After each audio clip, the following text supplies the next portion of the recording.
शंभवे गुरुवे नमः। शंभवे गुरुवे नमः। मैं अपने गुरु महादेव के चरणों में नमन करती हूँ। आनंद स्वीकार दो।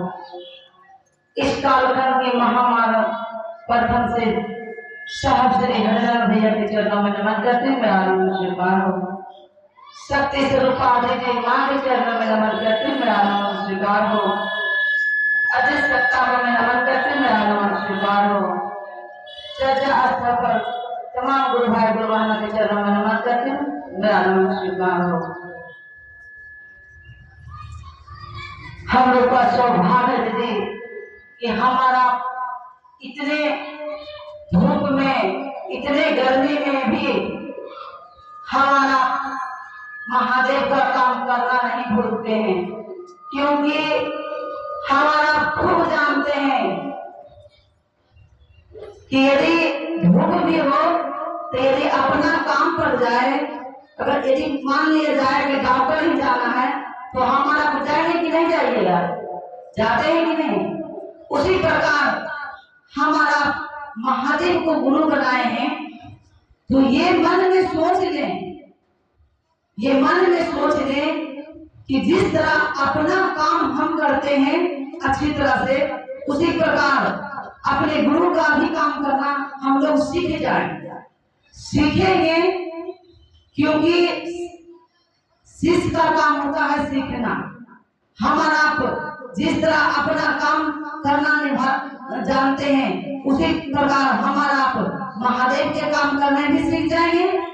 तो सीखने के बाद फायदा हमें को होगा, महादेव को कुछ नहीं होगा, क्योंकि वो तो बैठे हुए हैं, वो हमको आपको धरती पर लाकर खड़ा कर दिए हैं कि तुम जाओ और मेरा गुणगान करो। तुमको जो दुख आता है, जो सुख आता है, वो हर चीज का निवारण होगा। तो हमारा क्या करते हैं? सुख आता है तो महादेव महादेव खूब करते हैं, और दुख आता है तो क्या करते हैं? महादेव को भूल जाते हैं। हमारा जब सुख आता है तो हमारा खूब अच्छा लगता है महादेव, तो हमारा क्या करते हैं? महादेव महादेव खूब करते हैं। और जब दुख आ जाने के बाद में हम लोग महादेव को भूल जाते हैं। तो ऐसा होगा दीदी, क्योंकि हमको लाने वाला भी कौन है? उसी महादेव है ना, कि हमारा अपने से ही आए हैं। क्योंकि माँ बाप जन्म देता है, माँ क्या करता है? वो गर्भ में रखते हैं, लेकिन ये सृष्टि, ये जितने भी हमारे शरीर का अंग बनाने वाला कौन है? उसी परमात्मा ने। अच्छा बताइए, माँ का अगर गर्भ में जब रहते हैं तो मेरा माँ बनाते हैं, तो कोई भी इतने देखते हैं संसार में, कोई लंगड़ा है, कोई लूला है, कोई गूंगा है, क्या उस माँ को दुख नहीं लगता होगा कि मेरा बेटा भी अच्छा रहता, मेरा बेटी भी अच्छा रहता? उस माँ को दुख लगता है कि नहीं? तो क्या मेरा माँ बाप बनाता है हमको? क्या नहीं बनाता है दीदी, क्योंकि मेरा माँ बाप ये शरीर देते हैं, ये गर्भ में रखते हैं, लेकिन बनाने का काम उसी परमात्मा करते हैं। मेरा आपका कुछ भी नहीं चलता है, क्योंकि हम लोग निमित्त बनते हैं। हम लोग जो बनते हैं कि हम लोग को इच्छा रहता है कि मेरा बेटी हो जाए, मेरा बेटा हो जाए, तो हम लोग भी सुख में हो जाए। ऐसा कुछ नहीं होता है दीदी, हमको आपको लगता है, लेकिन जो परमात्मा करते हैं वही होता है। अच्छा बताइए, तो गर्मी का समय है ना, जब ये हवा बंद हो जाता है चलने के लिए, तो हमारा क्या करते हैं? हवा चला देते हैं क्या? नहीं चलाते हैं। उसी प्रकार हमको आपको ये धरती पर आए हैं तो अपने मर्जी से नहीं आए हैं, उनका इशारा, उनका मर्जी चलता है। मेरा आपका कुछ भी मर्जी नहीं चलता है। इसीलिए हमारा अपना काम सोचते हैं कि ये धूप नहीं है, क्योंकि जब तक हम ये काम नहीं करेंगे तो हम खाएंगे कहां से? जब तक हम डॉक्टर के पास नहीं जाएंगे तो हम ठीक हो पाएंगे? क्या नहीं हो पाएंगे। उसी प्रकार हमको और आपको समझ होना चाहिए, सोच हो जाना चाहिए, विचार होना चाहिए कि नहीं, अरे गुरु तो ही मेरा है, क्योंकि हमने महादेव को गुरु बनाए हैं, तो उनका भी काम मेरा फर्ज बनता है कि उनके लिए भी मेरे लिए गुरु इतना काम कर दिए, तो हम भी गुरु के लिए कुछ ना कुछ करें। और हम लोग तो करते हैं दीदी, और हम आप जानते हैं, हम तो अभी बोले कि गुरु को कुछ फायदा नहीं होगा दीदी, फायदा हमको और आपको होगा।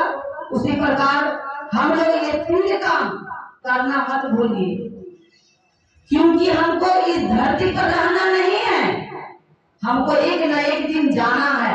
जैसे हम लोग बाजार जाते हैं ना, तो क्या करते हैं, बाजार जाते हैं तो जो सोचते हैं वो सामान खरीद कर लेकर आते हैं, आते हैं कि नहीं, झोला भरकर बैग भरकर हम लोग घर आते हैं, क्योंकि नकली ही सही लेकिन तत्काल में तो अभी यही मेरा घर है ना।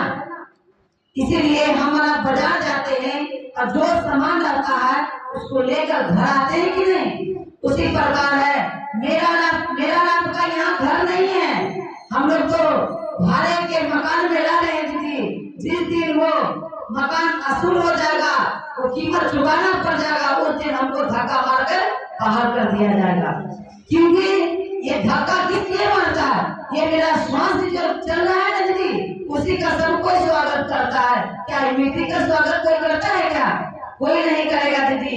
इसी प्रकार हमको और आपको ये सुंदर शरीर मिला है, तो कुछ न कुछ हमको और आपको फर्ज बनता है कि कुछ कर ले। तो क्या कीजिएगा, हमारा क्या कर लीजिए, घर का काम कर लीजिए और उसके बाद उसी में उलझ कर आ जाइएगा।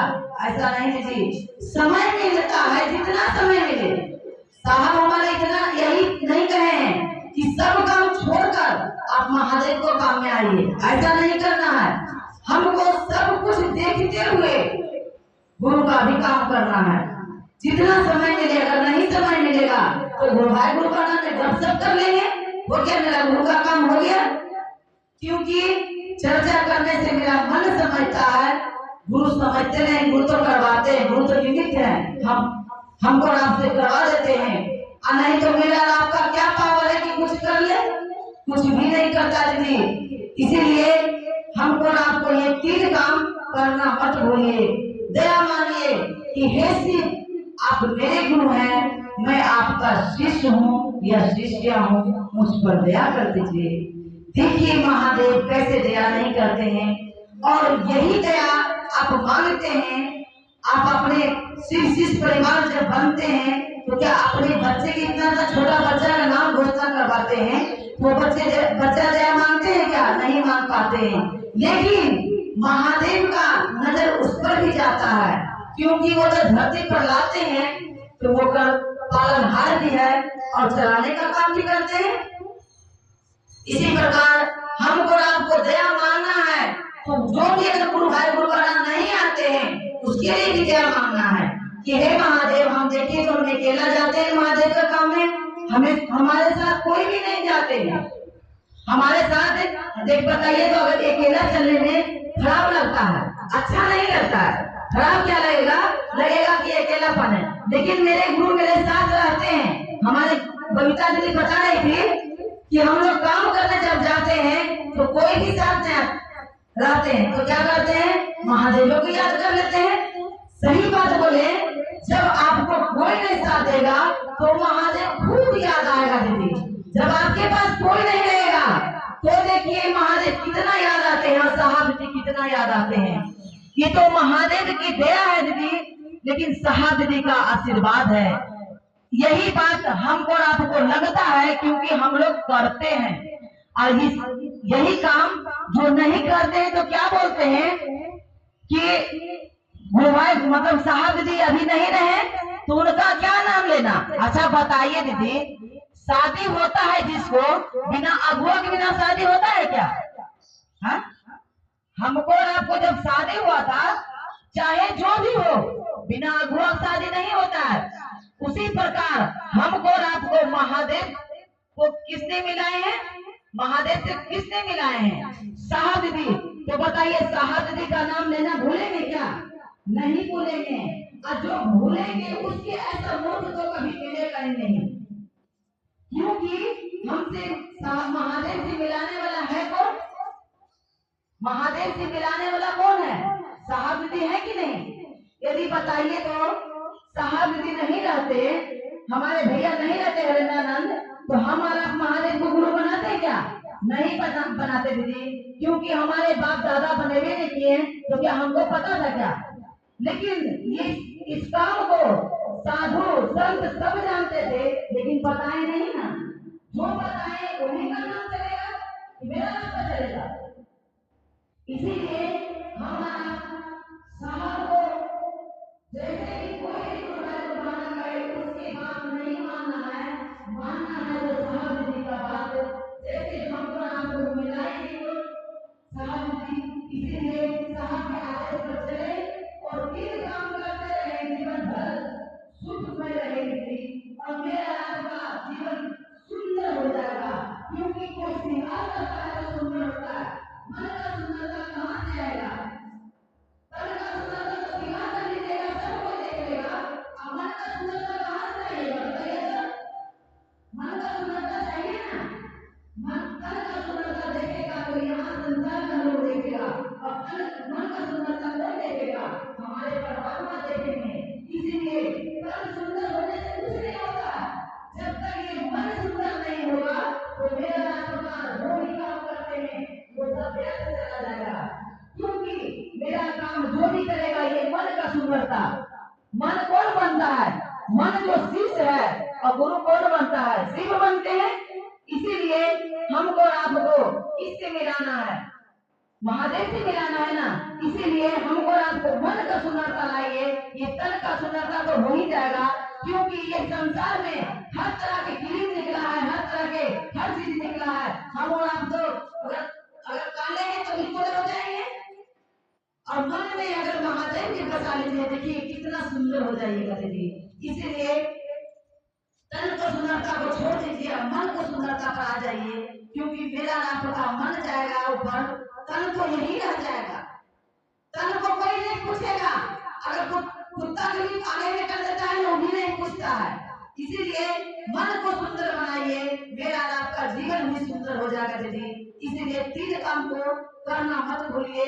कि पहला सूत्र में दया मांगिए कि हे शिव आप मेरे गुरु हैं, मैं आपका शिष्य हूँ या शिष्या हूँ, मुझ पर दया कर दीजिए। ठीक ही महादेव से जैसे भी हो सकता है आप दया मांगिए।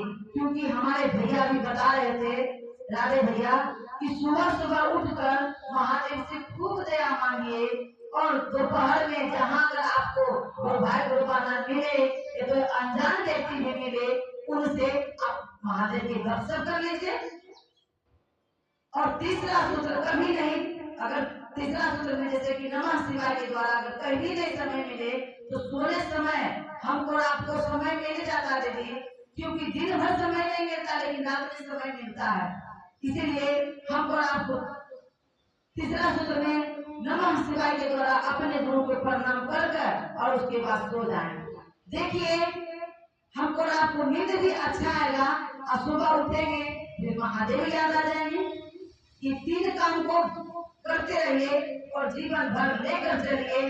क्योंकि मेरा आपका यहाँ रहना नहीं है, ये चिड़िया कभी न कभी उड़ जाएगा।